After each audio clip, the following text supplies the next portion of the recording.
This podcast is a product of the Florida Academy of Collaborative Professionals. Nothing in this podcast should be considered legal advice. To find a collaborative professional near you, visit www.collaborativepracticeflorida.com. Today's guest is Elaine Silver. She's a collaborative divorce attorney and mediator. Her offices are in Lake Mary, Altamont Springs, and Orlando, Florida. And her career is she is helping people divorce peacefully. She was the president of the Florida Academy of Collaborative Professionals, and she's a board member of the International Academy. And she just completed her term as a board member for Central Florida Collaborative Family Law Group. She graduated law school from New York University School of Law, and she worked as a divorce attorney in Connecticut. And she has represented many people. She represented a wife of a Wall Street trader. She's represented a wife of a now billionaire. So she knows the litigation side. And now she is focusing on her practice, Silver Divorce Center in Seminole County, Florida. And she's been doing that about 20 years now. And she considers herself a peaceful divorce lawyer and mediator. And she's helping people keep control over their own divorces by guiding them to figure out the emotional and financial elements of their divorce. So, Elaine, thank you for being here today. I wanted to talk to you about how the focus of your divorce, the focus, I know you're happily married, the focus of the collaborative divorce process, and specifically in your practice. I know that you work with a lot of, as we term now, silver divorces, gray divorces. So can you talk a little bit about what that term is and who you're helping out there? Hi, Catherine. It's lovely to be here. Thank you for the invite. And thank you for that lovely introduction. Yes, so baby boomers, I am one, are now the largest segment, the largest numbers of people getting divorced are baby boomers. That's for a couple of reasons. One, we're just such a big part of the population. Two, we got married way more often than the generations that have followed us, and we stay married longer. And now that people are in their, I'm going to say 50s, 60s, 70s, I got a call yesterday about one spouse is in their 60s and one spouse is in their 70s. People are just, even though they've been married forever, the kids are all grown, they often have grandchildren. But one or the other of them is just saying, I don't want to spend the rest of my life next to this person. And they are opting for a divorce. So now we have these baby boomers and these people who are in, a phase of their life where they've gathered significant finances, they're getting ready to retire. There's generations, their children, grandchildren, as you just described. So what's different about their situation versus, a situation which is, that we hear all the time, husband, wife with little kids or, that are still raising their children? What's unique and what makes it trickier or different, and different things to consider? Well, it is very much more difficult. One, change is hard as any age. And I think, the older we get, the harder change becomes, number one. Number two, when people are closer or past their earning years, a divorce is very expensive. Two cannot live as cheaply as one. That's true. The cost of a house, of where you live, of where you sleep, what kitchen you use, the cost of one of those is less than the cost of two of them.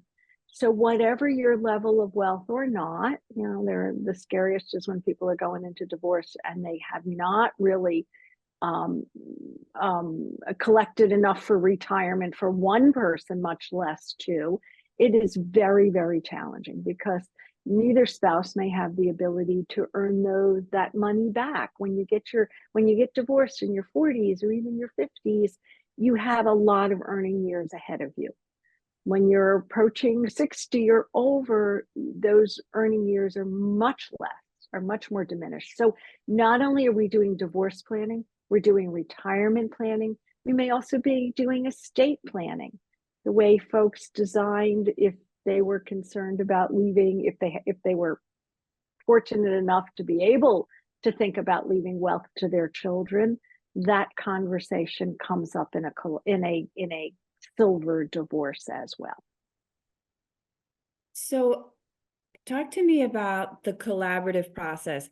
How can the collaborative process help these people in this phase of their life versus if they went to court like everyone sees on TV? So I know the difference, but you tell everybody what the difference is. Please. So my favorite thing to talk about, and the way I start this conversation, is to let folks know that less than 5% of all divorces in every state, in every area, of people getting divorced at any age, less than 5% actually go to court to have a judge decide. And when I tell people that, they're very surprised, because everybody thinks still that divorce is like what you see in the movies, what you see on TV, what the celebrities talk about. I'm going to go to court. I'm going to let a judge figure it out. So that's less than 5%. So I say to people, why would you worry about being that less than 5% group? Why wouldn't you think and plan to be in the 95% of all people who are going to come to an agreement? And frankly, the older you are, hopefully the little bit smarter you are, the more you might be concerned about your privacy, the more you might be concerned about staying in control of your own process. And collaborative divorce uniquely gives folks the ability to do that. And what is that secret sauce? I like to say, well, in a collaborative divorce, the fundamental core of it is that both spouses get an attorney.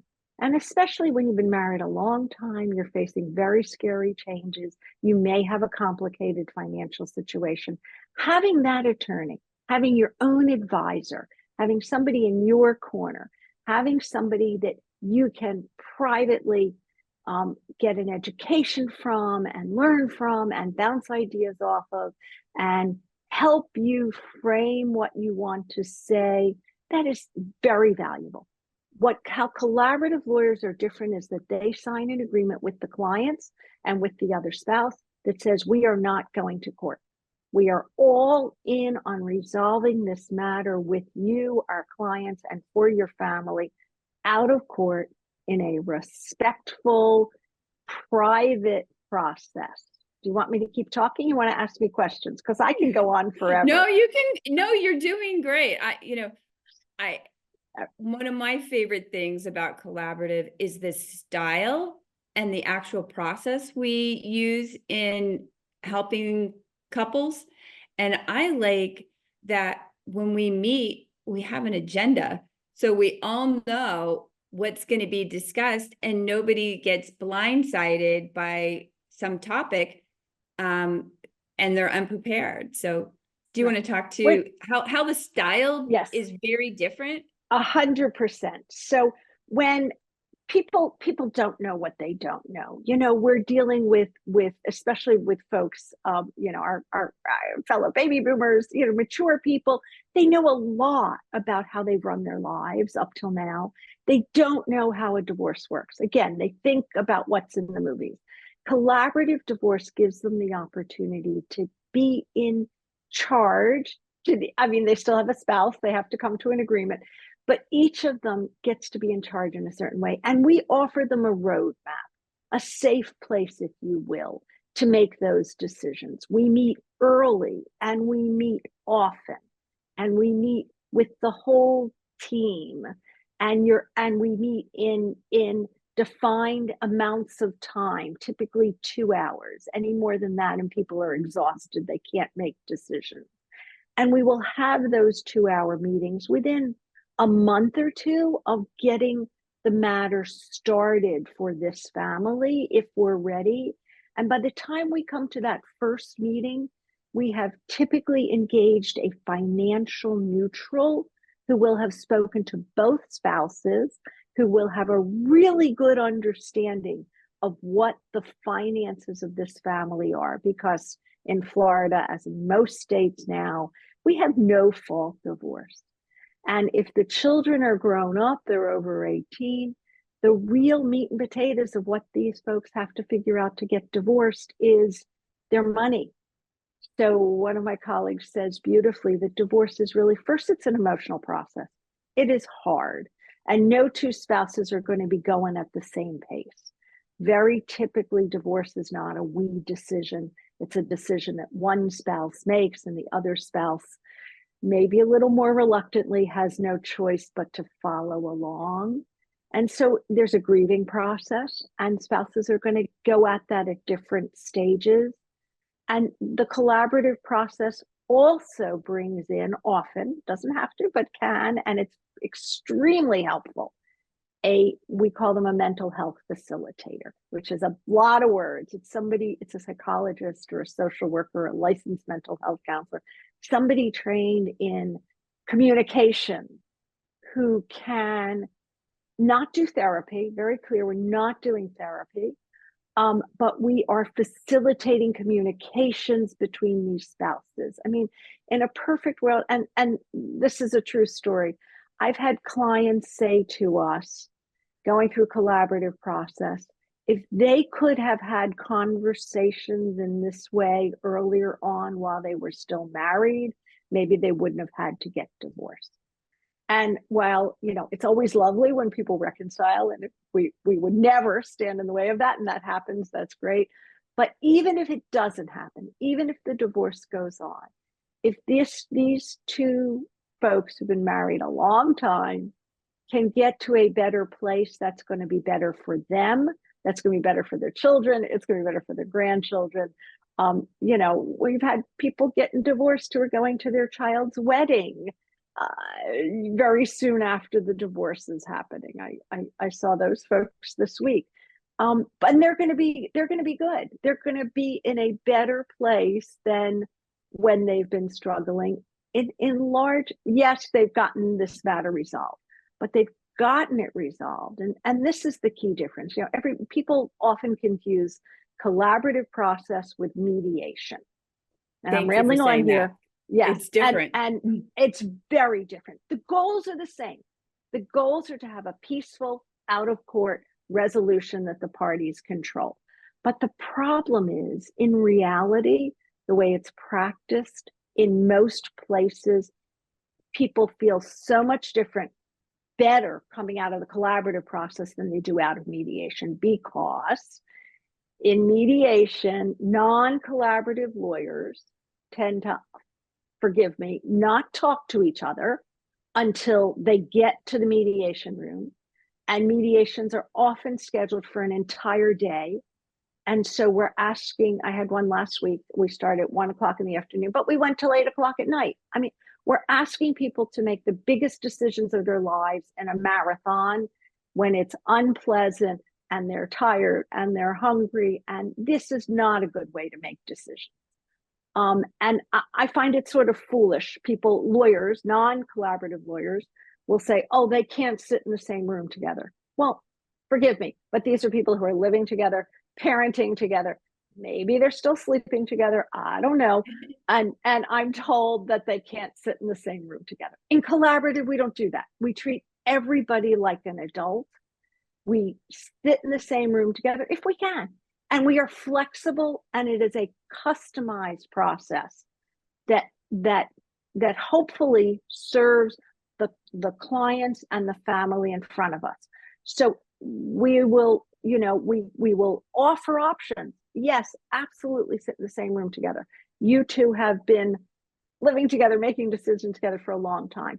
If it's helpful to break out into separate rooms, you know, to not have discussions, to have discussions outside of the meeting, we will be as flexible and creative as possible and collaborative to help folks get where they need to go by paying attention, by showing up fully as professionals. We never phone it in collaborative process. And it doesn't mean we don't use Zoom and phones, but you know the expression.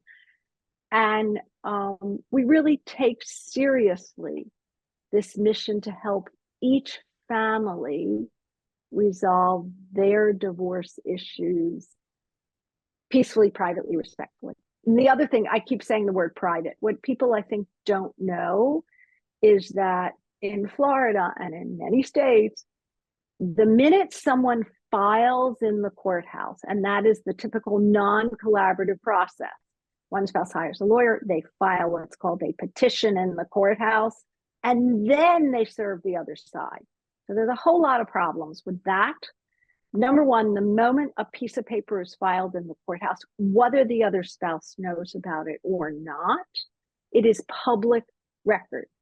You and I, as attorneys, can sit at our desks and pull up files of the rich and famous, the not so rich and famous that have been filed in any courthouse anywhere in Florida. People do not understand the loss of privacy by a non-collaborative process, because our court, the non-collaborative process, there's a requirement that sensitive private financial documents get filed in the courthouse. There's a new law which maybe will change that a little bit, but I don't think so. People file what are called financial affidavits, in the courthouse online, that have bank accounts and bank numbers and how much wealth people have and whether they're worth $1 or $100,000 or $10 million. I mean, who wants this information out there for the public to see? No one. And in collaborative process, we are able to protect that information. The only thing that is filed in the court after the agreement is reached is a very skeleton agreement that says that these folks are divorced, that they use the collaborative process, that they have a financial agreement and understanding. It's like any contract, any business contract. Those don't get filed with the court. If there's a problem down the road, there may be an enforcement process. But we really find that in collaborative process where people agree, reach their own understanding, there is way less issues about what we call enforcement. When people agree to something, they are much more likely to follow through. That's exactly right. And the agreement is drafted for them with the details they need versus being left hanging. Like, what do you do about this? What do you do about that? It's much more methodical. So that is absolutely right. And the collaborative team doesn't just like hand them an agreement and say goodbye, good luck. The collaborative, which sometimes happens, sorry. The collaborative team we create to-do lists at the end of the process. We make sure that everybody understands what they still need to do about transfers of title for properties, cars, houses, bank accounts, insurance issues, whatever there is, we are there for the couple. But there are some misunderstandings out there. So I've had people say to me, well, it's collaborative process. Can one lawyer do it for both of us? And the answer is no. As lawyers, we still have an ethical obligation to represent our client and only our client.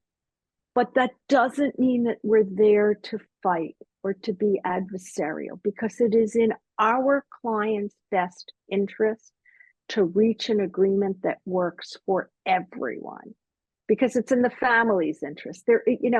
This thought that a divorce is about winning or losing, that just means everybody loses.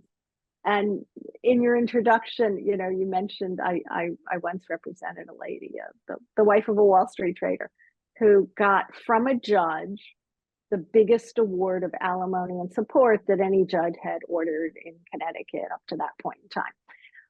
It was a lot of money back then. But he lost his job.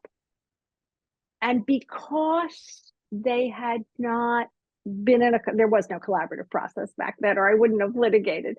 But because they had been in litigation and they had let a stranger decide for them, they had not built they had not exercised, like you go to the gym and you exercise and you build muscle memory.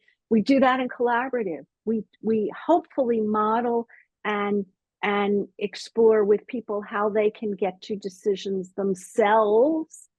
And they had none of those muscles engaged. They had just left this problem in the lap of lawyers and judges. And so when he lost his job, they, as a family, it was just devastating for him, for her, for the children, because stuff happens in life, and these big orders were based on him continuing to work. But we all know life changes, and it was really, not, it would have been a bad situation no matter what, but it was worse than it needed to be. So I caution people that even when you think you're going to win in the courthouse, let's take a longer term view of what winning means. And I think winning means coming to an agreement that works for everyone, not winning and losing. Do you want me to talk about interest-based negotiation? That would be a great topic to hear about. I would like. Yeah. Okay. So one of the fundamentals of collaborative process, this conversation about winning and losing, is that we don't think of it as a zero-sum game. And when I teach this, I bring an orange with me, and I'm looking at my desk and I don't have an orange.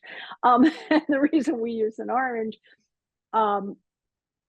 is because the story goes. So the fundamental 2-second teaching about interest-based negotiation, as opposed to win-lose. If you had an orange, right? And if two people are fighting over the orange, well, a win would be that one person gets the whole orange and the other person gets nothing. We often say, because when we're dividing property in Florida in a divorce, we start with the proposition that it's 50-50, that each spouse walks away with half of what was earned and saved during the marriage. Doesn't matter who earned it or whose name it's in. So if 50-50, you take the orange, you whack it in half, you give each one half. And if you think about two children fighting over an orange in a house, and the mom is angry and distracted and just takes the orange, takes a knife, whacks it in half, and gives each child half, and they're still crying. Why? So parent takes a breath, everybody slows down. She actually starts to ask some curious questions. Why are you still crying? I gave you half. What could be more fair than that? And in our world, Catherine, we use fair as the F word, if you will. It's a 4-letter F word. Right. Because what's fair to you or me or to the wife or to the husband or to the partners, everybody sees that differently, and there's no arguing with perception. But what we do in collaborative is we ask curious questions. Well, what is it about the orange that was so important to you? Well, one child wanted the juice to drink, and the other child wanted the rind to put in their cake. And we could have created a win-win with that orange by giving each of them what they wanted and needed. And it's a very simplistic description, but that in fact is what we try and do in collaborative, is not talk about, I want more than them. I just want more. I just want to win.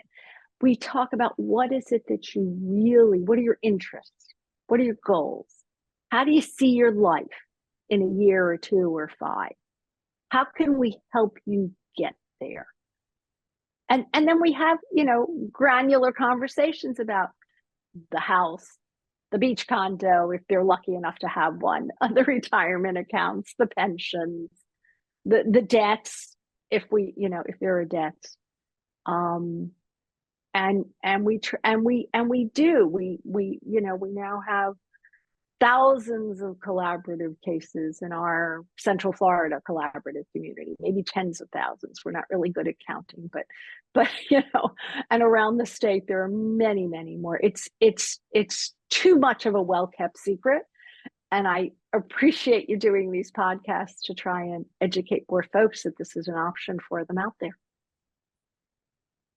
Before we end our podcast, because you do the gray or silver divorces, will you talk to me a little bit about how the grown children of the parties getting divorced, how that dynamic is comes into play, and what the parties can do, or how the collaborative process can help deal with these adult children who have opinions as to how their parents should be divorced and how it all should shake out, and they want to make sure that they probably really want to make sure that they're taken care of and it's not really so much about their parents. But talk to me about how that dynamic and those roles are different, and how collaborative helps deal with all those different personalities.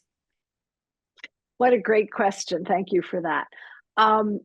Yeah, the children, even though they're grown, and we do see many people who stay together for the children, and then the children are out of the house and they say, all right, it's really time. But the children matter. We sometimes call these folks shadow advisors, for good and evil, if you will. Um, um, Sometimes there's an issue where the kids are, taking sides. Sometimes there's an issue where the parents may be inappropriately badmouth the other parent, even though the kids are no longer sometimes young. Sometimes there's an issue where one parent is going to try and make an ally of the other. Sometimes there's an issue where parents are really no longer functioning fully, and we need the children to step in and help with decision making and maybe even caretaking, whatever. So in collaborative, we have that flexibility to, if it's appropriate, bring the shadow advisors in. And that's going to look different in every single situation. It may be, I know as an attorney, I've had many conversations with clients and their adult children.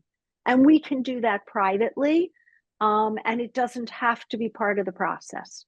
Occasionally, we will bring adult children into the room, if you will, part of the whole conversation with everyone. Sometimes we will, because we remember we have these financial neutrals and mental health neutrals. And other words, that mental health neutral, again, people say, well, I've already done therapy, I don't need that. That's not what that person is. I've learned what a quarterback does, and a quarterback calls audibles and directs the play on the field. So these are communication facilitators who are immensely valuable at setting agendas for the meetings, at keeping everybody focused, at when people, get upset and emotional, and they will start to cry, start to yell, whatever. We lawyers sometimes flee all emotions. We've learned, but mental health professionals, that doesn't scare them.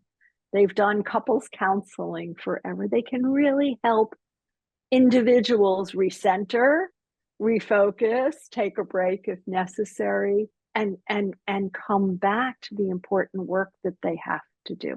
So all of these tools are useful to bring the adult children in to the extent that it's helpful and necessary. And if they're being unhelpful, to have conversations with the clients, with the children about, hey, how can we get you to take a couple of steps back here? There's also an excellent book out there, and it's really the only book I know of for describing and for the experience that the adult children are going through. It's called Home Will Never Be the Same by Friedenberg and Hughes. And I give them a shout out a lot, because both clients and the adult children have found it very helpful to know that they're not the only ones, right? When your parents have been married forever, you think this, even though you're grown and maybe have children of your own, you are still blindsided by their decision to You're get still divorced. a child. You're still the child in that role. Still the child. And so I just think to know that you're not alone, and that all of that stuff that's coming up is normal. A lot of what we do, I think, is about normalizing divorce. These are not evil people. These are good people going through a really hard time. And we want to do everything we can to get them through it safely, respectfully, hopefully peacefully, but not always. Sometimes there's some yelling and screaming in the room, and we just deal with it. But that is our goal, and it's why I do this work this way, because it doesn't leave people as shattered as they would be if they went through the litigation process. I agree. And the word that you used a lot today that is my takeaway from our conversation is flexibility, because I think that that's a good description of the process is the flexibility that we have those tools to help these people in whatever their specific situation is. So thank you for that. Exactly. You nailed it.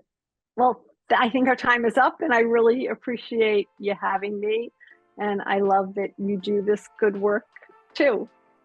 Thank you. I appreciate that. And you've been a great guest, and you've given us some new information and insight. So thank you for that. Thanks.